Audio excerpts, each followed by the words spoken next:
The following is a presentation of the Black Hollywood Live Network, the first online broadcast network dedicated to African American entertainment. Hollywood Redefined.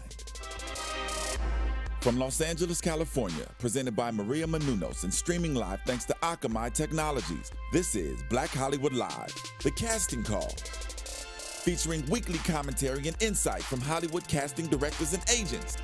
Black Hollywood Live, Hollywood Redefined. You're listening to Black Hollywood Live. And now, the host of Black Hollywood Live, the casting call. See, I was ready for it this time. Hello, everyone, and welcome to Black Hollywood Live, the casting call, where we break down the casting process for you. I am your host, Tony Moore, and of course, I am joined by my lovely, lovely, beautiful co-host. To my right, we have Erica J. Green. Yes, don't forget the J, because she likes to be called Erica J. Okay, anyway. And across from me, we have Lina Green. And of course, we have our very special guest in the house. She is a casting associate for the hit show Criminal Minds. She is Miss Lisa Zambetti. Hi. How are you, Lisa? I'm great. Thank you. Thank you for joining us. I'm so happy to be here and to meet you finally. I know, right? Yeah, so, okay, crazy story. Lisa and I met very randomly. I can say the name of the show now, right? Yeah, sure. So Lisa was casting for the show The New Normal, which was on NBC. Yeah. And she needed drag queens to play. Not just one. Not just one, Two. but two drag queens to play Nene Leakes and Ellen Barkin. yes. Two series records on our show. Yeah. So a script came along and it says we need two drag queens. I'm like, okay. So you put out the break. I put out the breakdown and I got no submissions. So I was like, this cannot be possible. Wow. So I just thought, what am I going to do? And so I just started calling West Hollywood clubs that sounded like they might know something about drag shows, and I happened upon Tony, and he told me the sad news that every drag queen in LA was on a cruise with RuPaul. Are you serious? I was like, oh no! But he really helped me out, and he directed me to some wonderful ladies. I was like, you need a Nene, and you need, okay, perfect. I was like, here is the link to this. This person will be great. That person, and then I was like, this person is available. This person can come in. So Look at you. you know. Wait, so every drag queen was on it. That's unbelievable.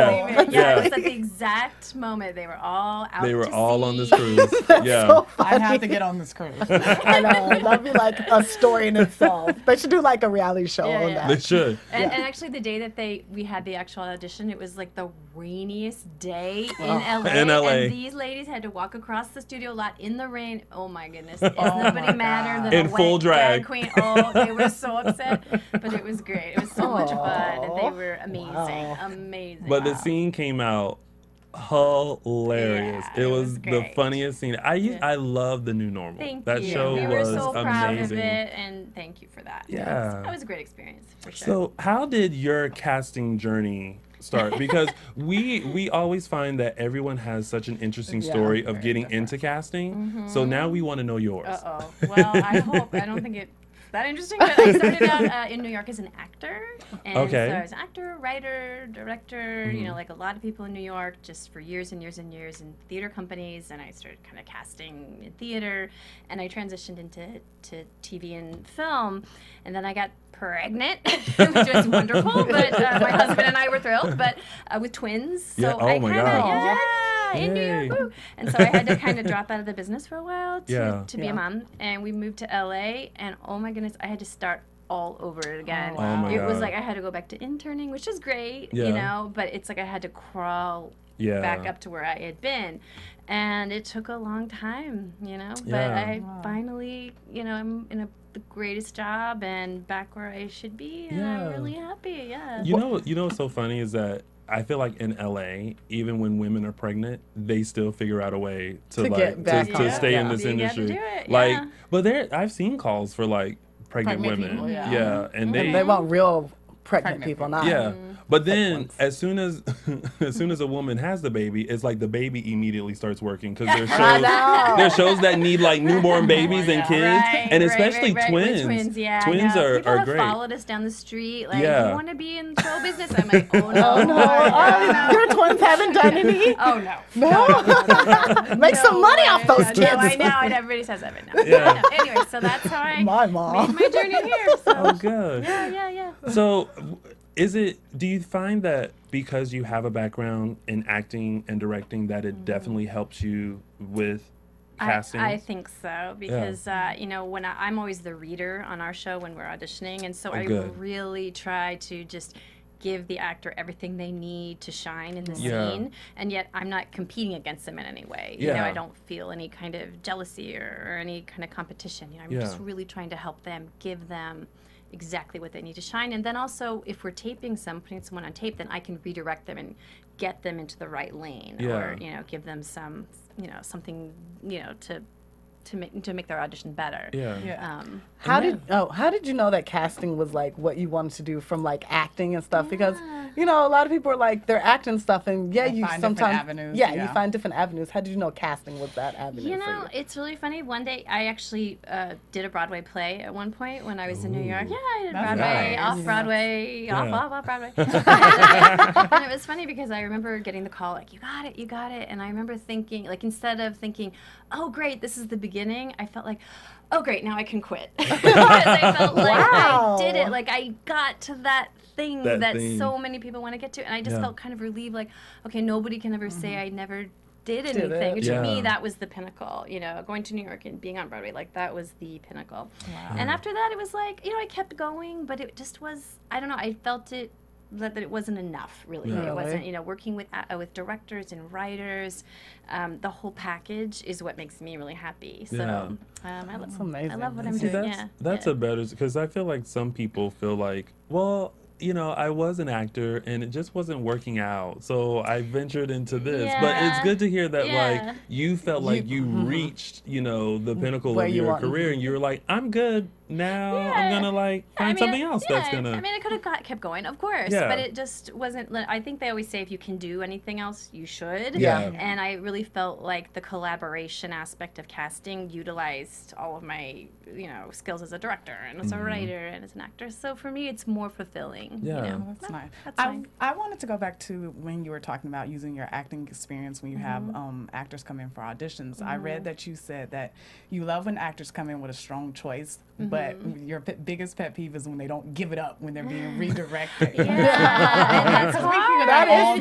You should have given up the choices. It's hard to let go of that choice that you've been rehearsing in your bathroom or wherever you've been trying to, And it's just hard. Like, I know it just takes the longest to get it in your head to go in and make a choice. I know, like, you hear that pounding in your head forever and ever, so then, like, getting redirected if you can. That's why I think taking improv classes are really, really important, because that is really a playground where you can learn to switch your choice, go into it with a full commitment, but then quickly change gears. So I would really recommend that to anybody, serious about, being competitive as an actor to get good at improv, because that's basically what it is when you're changing your choice. You ever have like a situation where someone has like the strong choice where like they're this moody character? They take your redirection, but they stay in this moody character all the time. And then they're not directable, and they're probably not gonna do well in this. Because you really have to be flexible and going to change what you're doing if the director asks you to. Does it ever come down to a time where it's like you have a choice that you want to go with, and maybe the director has a choice? Yeah, it does. What happens in those instances? Well, I mean, obviously we defer. And our show is one of the few, I guess, the last shows in Hollywood that have live auditions with the director and the writer in the room. It's just the director, the writer, me, and Scott, and that's who's there, and that's who makes the decision at the end of the day. So, and sometimes, we brought people in for one reason, and then we see the director is kind of pushing them in another direction, and that's the way it goes, and they have to be flexible to that. And we try to bring in, not just the same kind of actor for each role. Like, we try to bring in, several different choices so they can choose what kind of world they want this to be. And so, hopefully they can find exactly the right choice that fits. How did you come across starting the cast for the show that your cast Criminal Minds and stuff. How did that come across? Yeah, well, I was the year before I'd cast all comedies, That's which such was a fun, which was great. And then it just, my show got canceled, unfortunately, and I had to, try to find another situation. And so luckily, they were looking for somebody to join the Criminal Minds casting team, and luckily they chose me. And so I went to the, ribald comedy world to the procedural, like the material is so different. But it's all acting. It's all good, grounded acting, whether you're doing comedy or, a heavy drama. Yeah. This is a hard question. I know. I know what you're gonna say.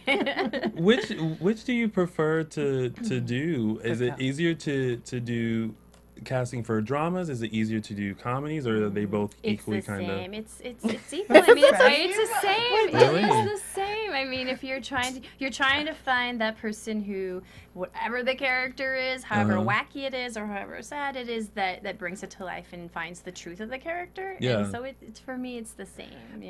I hear that casting directors don't love when actors come in for dramas and they're crying. It's like all the time. It's like, we know you can cry. Like, we don't want to see that. Like, I'm so into this character.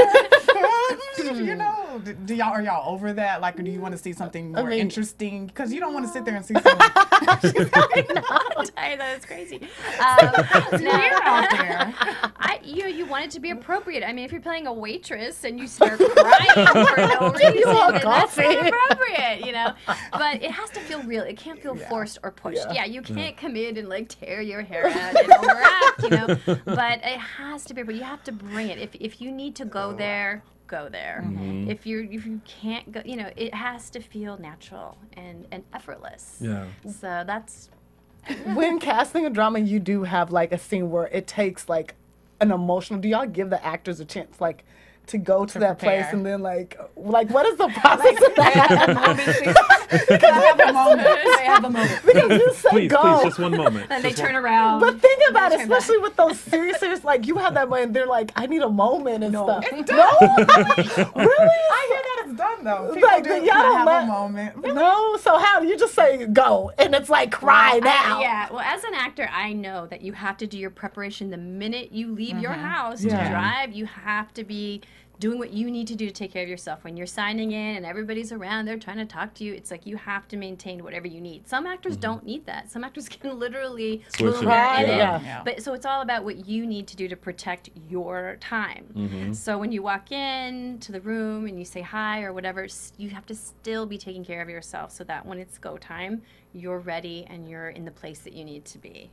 So yeah, but I mean, a lot of directors, and I don't think this is any shocking news, a lot of directors for television, they don't always come from the acting world, they come from the film world, so they don't really understand what it takes to prepare. I mean, some do, but so they just think, okay, go, but I mean, I understand that it takes, and I try to protect you, as you're walking into the room to like give you like one little second, put a hand on your shoulder, or just, say, breathe, are you ready, so I want to take care of you, I want you to be great. And a lot of actors, we don't really get that the casting director is rooting it's wanna for be, us. Oh gosh, so yes, we're kind of like, of course.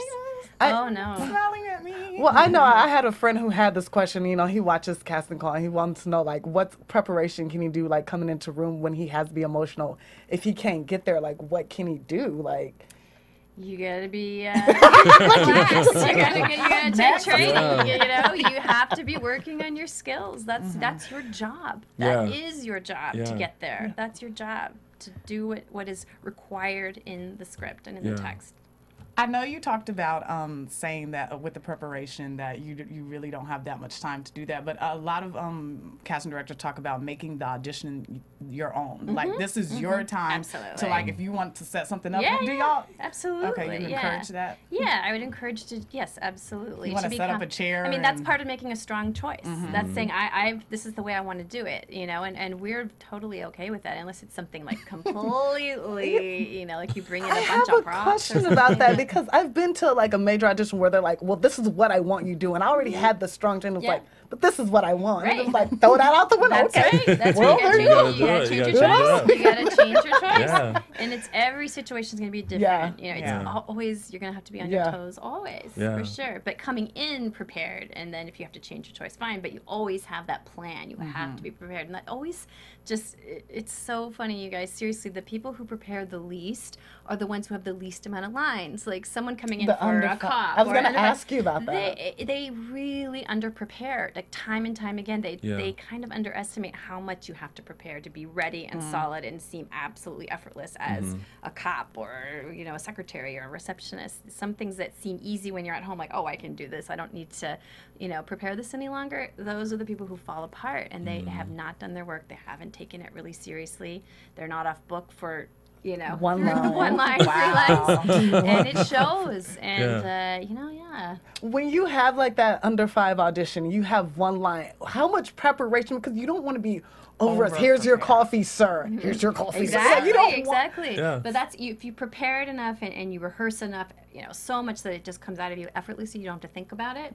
That's all you do. Yeah. So it should be like as if you have like a full scene of work. Exactly. I practice those lines all the time because I want to be prepared for my under 5. I do that. I sometimes I'll just be around the house and I'll say little lines, you know, to prepare myself, because you never know when that time is going to come. That's true. Well, because you would think if you have one line and you would think it'd come out very like natural if you don't prepare it and you just It's the opposite. You get it. Look, when you're in the room and there's the casting director, the writer, the producer, the director, they mama, and everybody's sitting in there, and suddenly all you have to say is, "Here's your coffee, sir," and you're like, Your coffee is here, sir. Here's your.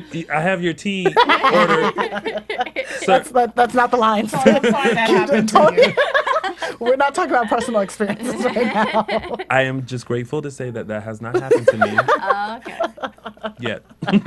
No, they always say the same thing, like, "Oh, when I was at home, I did this perfectly." Like, They tell you, but at home that doesn't matter. What matters is here. Yeah. So when you're in a casting room, has there ever been an audition where you have just been like, "Oh my God, like that was just amazing," and you could feel the room just kind of. Yeah, it happens. It's an undeniable moment when that happens. Yeah. When the room is live, when you feel like that person is not just remembering lines or remembering what they were going to do, but they just are in the moment. They've taken that chance to forget everything they've prepared and just really trust the moment and the script. And it's amazing. Did they book it, is the question. Sometimes, yes. That's what I care. Because sometimes it's not the right for the part. So. Yeah. But you know what? There was one time when we were casting. Do you guys know who Meshach Taylor is? He passed away recently, but he was on our show, and he's wonderful. He was a wonderful actor, and we were casting the role of his son. And we had a lot of really great actors come in for the role, and it was a very long monologue, and everybody was just killing it, you know. And it was really hard to make the choice.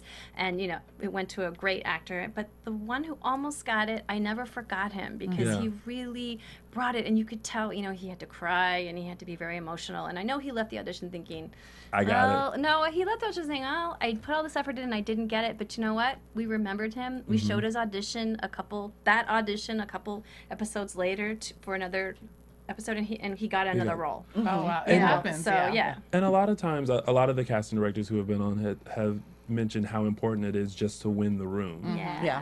And that's a great example, is that if you go in, you know, and you win the room and you just have a great audition, you may not receive that part, but he was memorable enough for you to bring him back in for something else. So it may not be, and we beat ourselves up so much after an audition that sometimes we just don't realize that's not the part. But you know, you guys keep them in mind for something else, so that's good. It all, you never know how something's going to connect and give back to you. So just always do your best. Now, we've talked about that type of audition. Has there ever been an audition where you're just like, oh, bless his heart, like, you are trying, but... Giving you everything, screaming, or like it scares you, because you do a lot of drama. And the actors, especially, there's some that are and they will scream, and it's intense. Or even in a comedy where I was working on, you know, I told the guy, he was supposed to be this guy who was kind of crazy, and I said, but you know, play a little subtle. Don't go too crazy. He's like, okay, no problem. So I'm like, okay, rolling. And he like started screaming and like threw himself on the floor and rolled around the floor. I'm like, awesome. That's exactly what I'm looking for. But you know, it's fine. It's all good. I always want to know. No, I just always want to know the fine line between what is too much and what were you thinking? I was gonna say, why is it sometimes the casting director be like, that was great? I did that, and then you leave there like, I do. Okay. Well, sometimes you don't want to be like, ooh, you should rethink this. No, that is a good question. Like they're like, man, that was really good. Or sometimes they don't say anything, and that's when you get called back. Called back. Like when they're like, okay, thank you, and it's like a straight face, you get a call back. But it's like, that was so good. I'm over there like, is that a trick of the trade? I don't think so. I'm a really bad poker player. Like if somebody does a great job, I'm like, oh my God, you're so great. And they're like, girl. But I get really excited when people are great. And when they're not, when they're not what I need or not the answer for me, I'm still like, thank you for coming and trying and driving across the valley to get here. And, because I know how hard it is. I know everybody's working like 5 jobs and they're away from their families and they give up so much to do this that what do I have a job, what do I have to be mad about, so that is such a great perspective. I got a job. You're the one trying to get this job, okay? So what is a helpful tip for an actor before they come into an audition room, especially if they're really nervous and you kind of see them. You see that like they have the potential, they know it, but they're just struggling. Yeah. Like what a bad day. Yeah, like what tip do you have to kind of prepare yourself before you come in if those nerves are kind of getting the best of you? Everybody's different. You have to, first of all, like we said before, being prepared is the best defense against nerves because if you know your words and you know what you're saying, even if the words don't come out perfectly, you know what you're trying to say. If you know what the words mean, that will, if you mess up, you will be able to keep going. Right. Just everybody has different relaxation techniques. So whether it's working out beforehand, doing your yoga, doing your mantra, doing your, listening to whatever CD music, you have to take care of you, and that's a huge job. That's not just before this audition. That's in your life as an actor to be in a healthy, supportive frame of mind as much as possible. There's no quick trick. There's no quick pill, or at least I don't know of one. Right. It's a breathing. It's a whole lifestyle. It's a whole mentality of how you're doing this. But be prepared. Be prepared. Is it okay ever to be a little, well, not off book, but like not say exactly what the script says. Like you still get the meaning of what you're trying to say, but you don't say it exactly. Like, does that work against you, for you? I think in comedy, it's very, very important to be word perfect within the scene because especially if the writer is there and they've counted out the rhythm, there's a very certain rhythm to comedy, and there are like certain amount of laughs before we get to the commercial break that you have to hit. So in comedy, I would say it's very important to be word perfect. However, you can improvise. The beginning of the scene and the end of the scene are really nice places to do your own thing, to have a little tag to go out on so that people remember you and have that last little, I like what he did with that, or and I think it's similar in dramatic material. You can take a little more license with it. You can, I think, you can make things sound a little more natural if you need to, but not too much. You still, have to pay attention to what the writer's trying to do and the exact words, the phrase, especially if you're doing a medical examiner or something technical. Those things have to be they need to come out of your mouth like you've said them a million flawlessly, like you do this all day, every day, so that you seem like someone who has this experience and we believe you. Oh, those medical terms! I thank God for like Google and Bing and Dictionary.com, so where you can type it in and like they can pronounce it for you. Exactly. Seeing those like medical shows and they have to like spit it. I would get so tongue tied. I'd be like, he has a headache. Yeah, that's what it is. He has a headache. But I'm dying. No, his philippical, and you made that word up. No, that's not in there. That's not in the. Like it's in the new medical dictionary. That's no such thing, sir. Just made a new discovery. Okay, I kind of want to switch gears until we were talking before, like kind of offhand about workshops and stuff. And it's something that a lot of people are like, you know, when they're going there, what to expect, I guess to say, to expect. Yeah.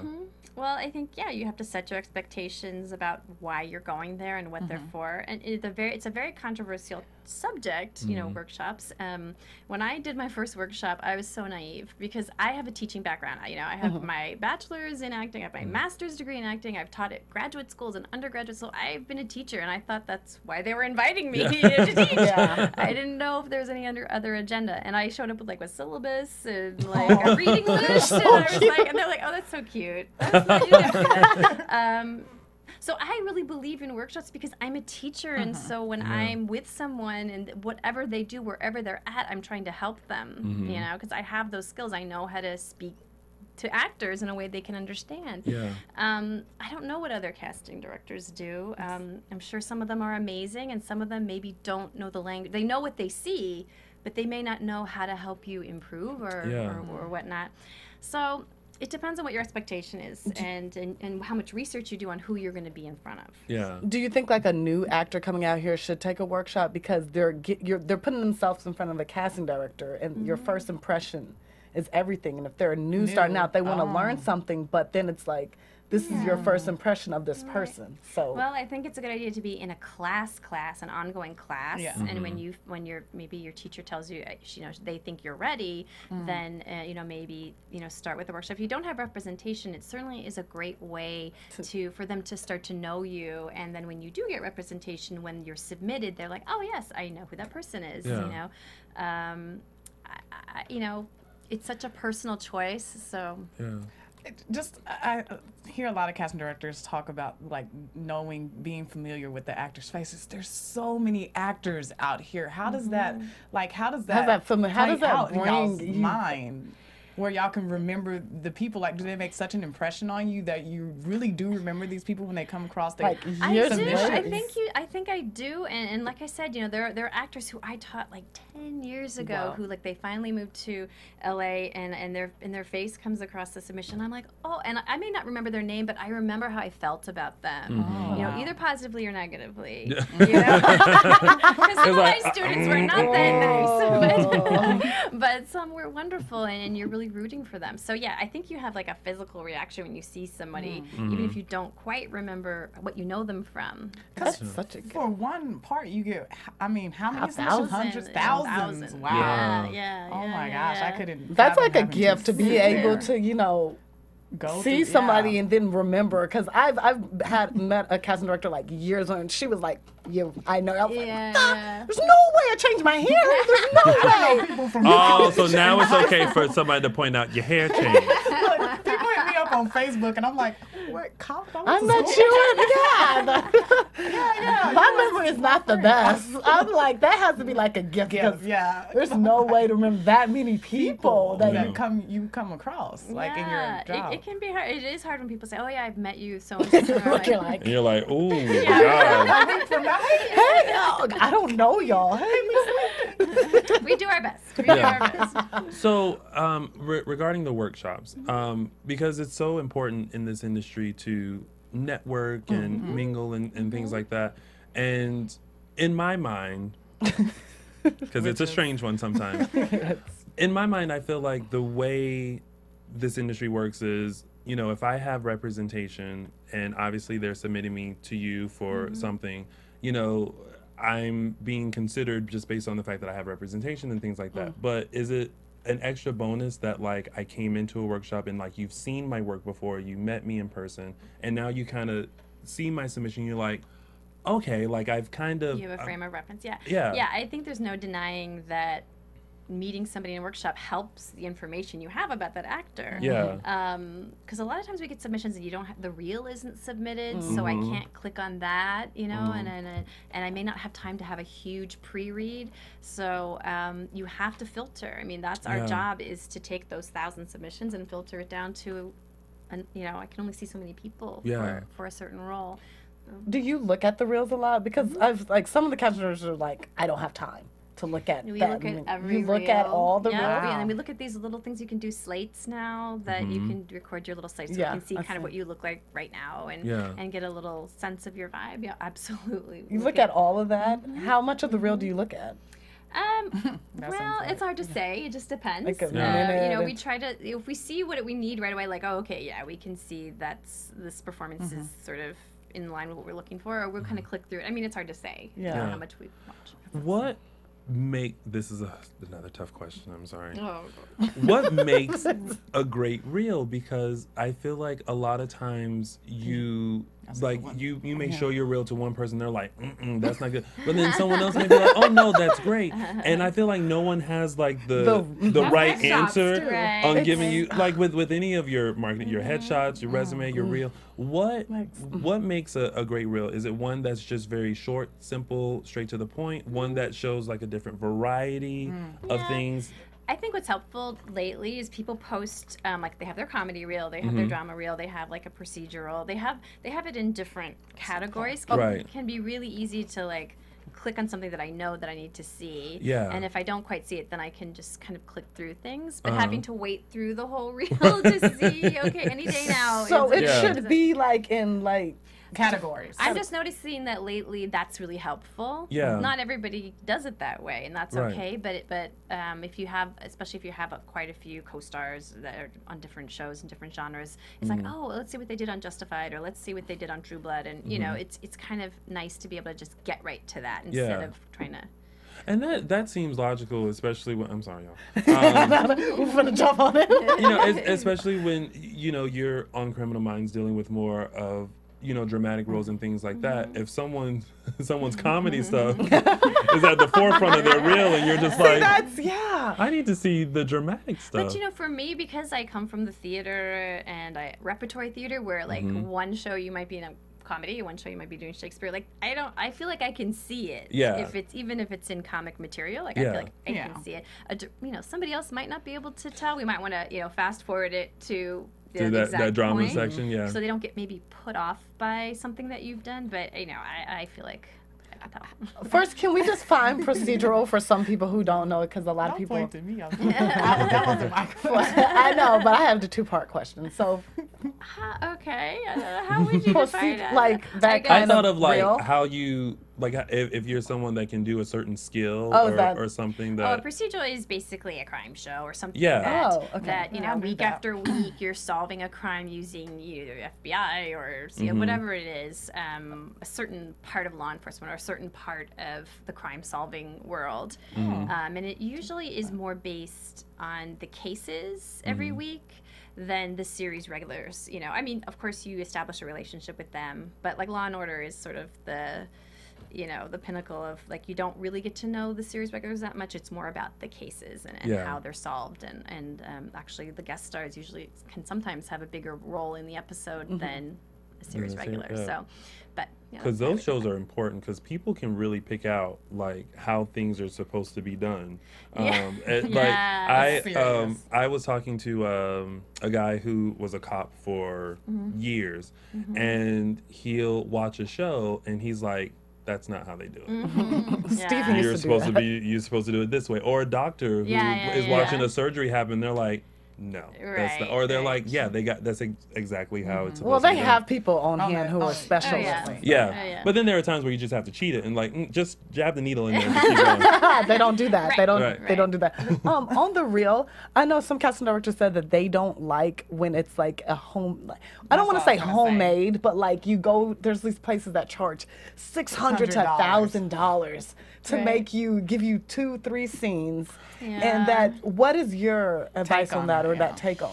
Well, I mean, if you don't have anything on your reel that's been aired, then I think you need to work with people, either do a USC film or do a web series. You don't have to pay a lot of money to get great material on your reel, but that's the key, is finding great material and quality. And quality, right? Yeah. So I mean, I would not want to encourage you to spend a whole lot of money to do that, because there are so many people who are so creative, and you can shoot it on your own, and you can, you know, there's so many hungry writers out there and filmmakers who are doing great indies, and like I said, you know, I've done quite a few USC, you know, student films, and they're great. So there's no, I don't know. I wouldn't want you to spend money that you don't feel like you should. Yeah. When there are other avenues for you to. I'm like, because when someone was like, "Well, we want to see like the episodics," and I'm like, if you don't have that, it's like, no, then you should do material that can be close to it, or you know. I'm very material driven, so if you find a great, I can tell from a great indie scene if you can do something, on our show that's appropriate. So. But it needs to be something that was actually done, not like, okay, we're gonna set up this camera in my room and I'm gonna show this dramatic monologue. Yeah, I mean, you have what you have. I mean, if that's what you have, any experience in front of the camera, is gonna benefit you for sure, even if it's in a class. So. That's what I'm gonna ask. Could you use like from classes or theater? If you have nothing else. You should use what you have. Hold on. I've heard that no reel is better than a bad reel. Well, that's not the same thing. I mean, if you have a great scene from your class that you feel proud of, then that's not bad. Yeah. Okay. And what about the first? Because I feel like a lot of people have said, the first 30 seconds are very important in a reel, and sometimes people do these like special welcomes and these all these like things. I will admit my hosting reel is kind of like that, but like what is the thing like right at the beginning that will suck a that's the wrong. But like grab, not that kind of reel. No, not that. That is a different kind of reel. This is a family show, sir. One that like grabs your attention, like within that first to make you watch the rest of it. I mean, getting right into it, like a great first line. Sometimes they have great taglines in the beginning. That's like just a great quote, and then it kind of gets into the reel. So just something that gives me an immediate hit of you is I like that, and I like great music in the beginning. Yeah, something that grabs you. So you can't handle the truth. Good picture. Boom, boom, That's too much. Too many pictures of this person. And then should your reel include your representation, your contact information, or should it just have your name and your scenes, and of course you posted like on? Yeah, I think you should. I mean, especially if you're going to be changing representation, you have to change your reel. So I would probably just keep it simple. Yeah. Simple. I feel like this is the first time we've had a we conversation never really talked about reels. the reels. Because usually people are like, reels. And then that's why I'm glad that you really? went more into because some people are like, I don't really, we don't have time to watch all those reels. Yeah. And I'm glad that you went. Yeah, we don't have time either, but we do. She's like, we make the time for that. Well, since we're talking about reels, I just wanted to touch on headshots real quick. I don't want to make a big ordeal about headshots. Don't make a big deal out of it, Erica. It's just your career with headshots. Like, come on. It's the headshot. Like, that's a huge deal. Okay. If you have nothing else, you need your headshot. I don't want to make a big deal out of your headshot. You cannot I'm go. Talking about. You can't take that photo in your room, go to CVS and print out an 8x10. No, you can't do that. You can't do that. When someone is submitting a headshot specifically for like Criminal Minds, do y'all like it when they submit a headshot that is specifically like maybe like the serious one, or they're in like a cop uniform?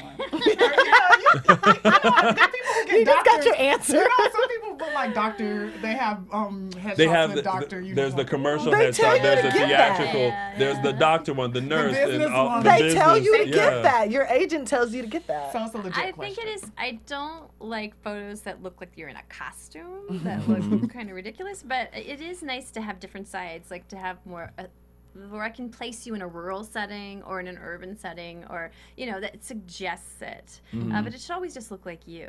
Yeah. Just like styles of headshots come and go. As you guys saw my I wish we could have showed that. Why could we're gonna tweet that picture out? On Lounging, please, we're tweeting that. Tony's original headshot picture we are tweeting out. We should do one show. We should each bring in our headshot, our very first headshot. I look orange. And show 'em.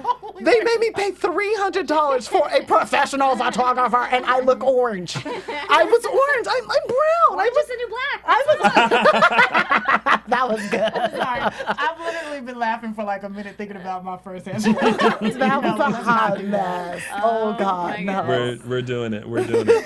So the headshot should just be casual, regular, everyday you. Yeah, I just feel like I want to see a real person, especially for our show. We just really are trying to capture real people. Look for real people. So now, of course, there's headshot, and no one does like hard copies anymore. You basically see on LA Casting, which is the submission site that we still take hard copies though. People still, but more so at the audition. But for the initial submission, everything is done electronically. Right. Exactly. Is it great to have? Because when you get our submission, you can then look at the rest of our photos and stuff. Is it great to have that great casual shot, but then you're able to see the cop shot, the nurse shot, that's all good. Is there ever too many photos that you get? Because some people, have like 30. Some people have like a Rolodex of like they've been photos. there a long time. You pay for that. But it's like head tilted up, head tilted down, smiling, not smiling. Owen Mills, there's all those. I would definitely edit yourself down to the strongest looks because then it starts to feel like, okay, well, who are you? If you know, And do you get that like when you see those submissions of people with just too many photos, do you then start to wonder like, I don't know who this person is and I'm not sure if I should call them in? Or because they might be just kind of campy, maybe they're not really, I would definitely, I mean, I don't know if it really makes a huge difference, but I would recommend that you filter to your best shots for sure. Have you ever like called someone? I love asking this question because it's funny. You call someone in from their headshot and they just don't look like that. Oh yeah. How is that still like? Yeah, that's disappointing. 15 years ago. Disappointing when that happens. But do you go through with the audition?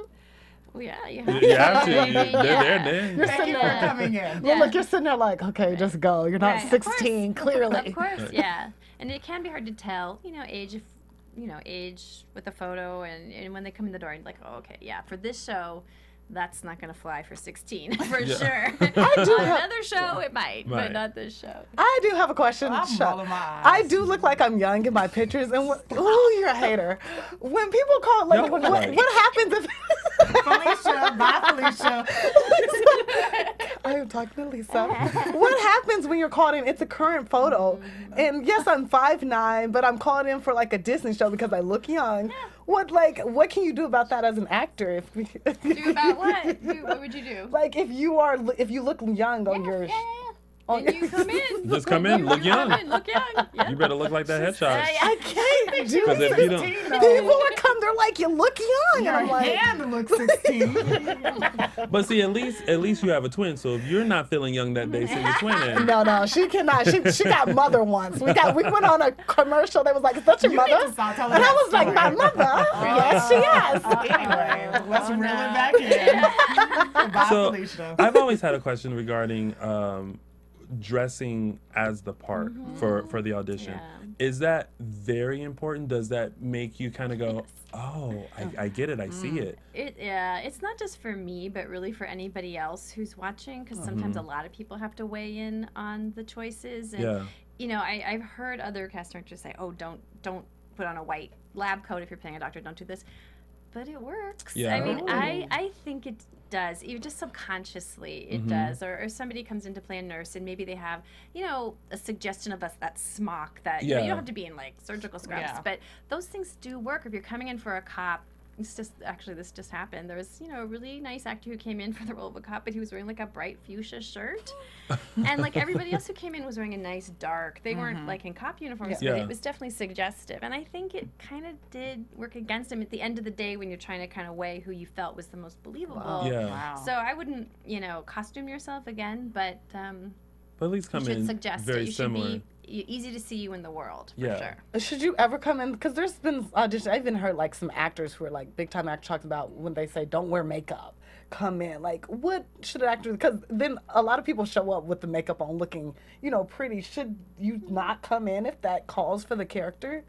Yeah, if they say, we usually will say no makeup. Like if it's definitely got to be somebody who's just absolutely, I don't know, somebody very rural who would not be wearing makeup, or then you should definitely just come in. And I know it's scary, but you should come in appropriate to the role so that we can see you, in the role. See, I don't have to worry about that. Oh, stop! I mean, you're just so good looking too. Am I? Yeah.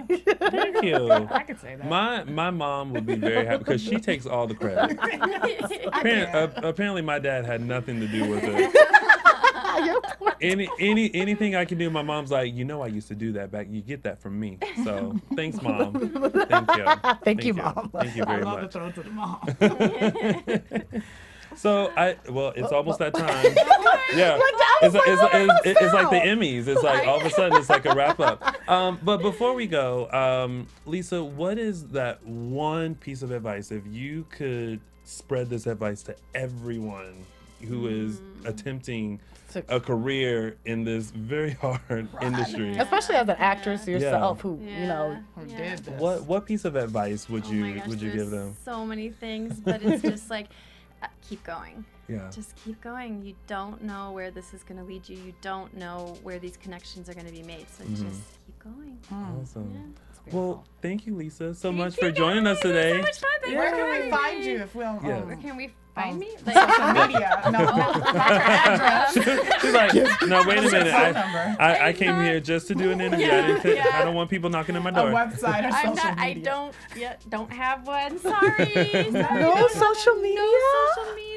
No. But sorry. You could check out our show, Criminal Minds. Please tune in. It's gonna be a great season. It is a great show. But you also do workshops like around LA from time to time, so they can Google you and find out where you're teaching. Absolutely. We're gonna have to get her on social media. Yes. Come on. Oh, okay. Lisa's like, Get a Facebook or something. Put your dogs there or something. No. When I wanted to hit you up, hey girl. I don't know you. Blocked. And Lina, where can they find you? You can find me at Just Lina Green on Instagram and on Facebook and on Twitter. You can find me at Erica J. Green on Instagram, Twitter, all that good stuff. And of course, you can find me on all social media platforms, Facebook, Twitter, and Instagram at Lounging with Tony or my website, loungingwithtony.com. If you know that's a lot.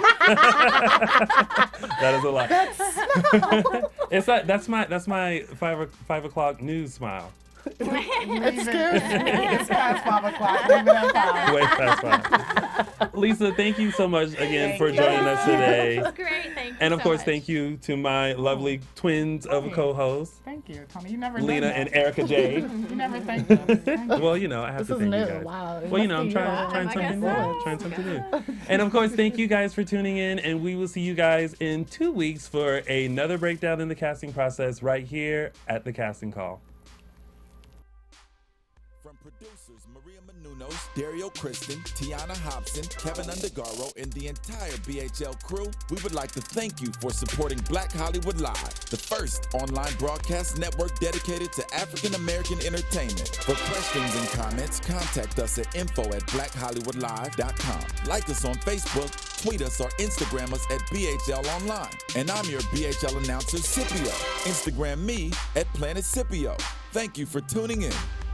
Hollywood Redefined. The views expressed here are those of the host only and do not necessarily reflect the views of BHL or its owners or principals.